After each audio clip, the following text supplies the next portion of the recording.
The intake form listed 4 previous adoptions. It also listed 4 returns.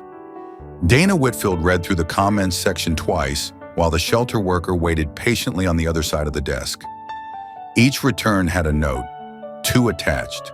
Separation anxiety, severe. Difficult to manage when owner leaves. One simply said, not a good fit. The dog's name, according to the form, was Bear, a name 3 of his 4 previous families had kept because changing it, at this point, seemed beside the point. He was 4 years old, a German Shepherd mix, large and quiet and currently sitting in a kennel 20 feet away, looking at Dana through the chain link with an expression the shelter worker had described when Dana first asked about him as the reason he was still here. Kevin had not come with her that day.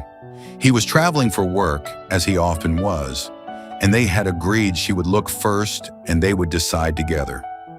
She called him from the parking lot after she signed the papers. He laughed when she told him. He said, "Of course you did." Bear came home on a Thursday.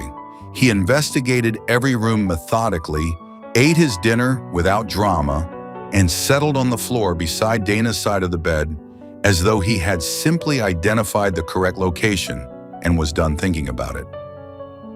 He was not destructive. He was not aggressive. He was, in the most precise sense of the word, watchful, always in the same room, always oriented toward whoever was present, waiting. For the first few months, he seemed fine but distant, the way an animal acts when it is not yet certain things will hold. He followed Dana from room to room but didn't lean into her. He accepted attention without asking for it. He was, she told Kevin, like living with someone who was still deciding whether to stay. Kevin traveled 2 or 3 weeks out of every month. On those evenings, Dana and Bear settled into a quiet routine. Dinner, a walk around the block, the news she half-watched while grading papers at the kitchen table. Bear would lie beside her chair, close but not touching. She had begun to understand that this was just who he was, and she had stopped expecting more. The evening it changed was a Wednesday in late October. Dana had been at the table for about an hour when she noticed a low smell, faint, a little sharp, the kind of thing you question before you trust it. She stood up. Bear stood up at exactly the same moment. He did not bark.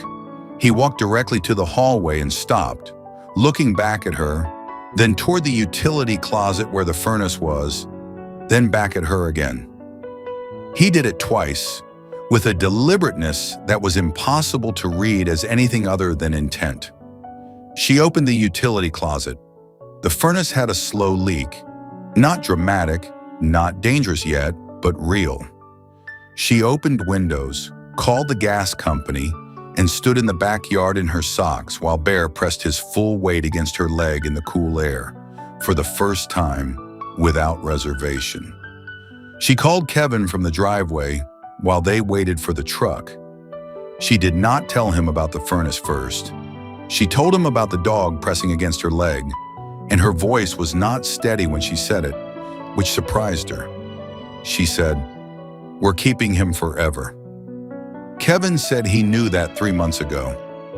Bear has not been returned. He has also not spent a single night apart from Dana since October, a logistical reality she and Kevin have simply arranged their lives around, without discussing it much. He was not a difficult dog. He had just been waiting for the right person to stay still long enough for him to find her.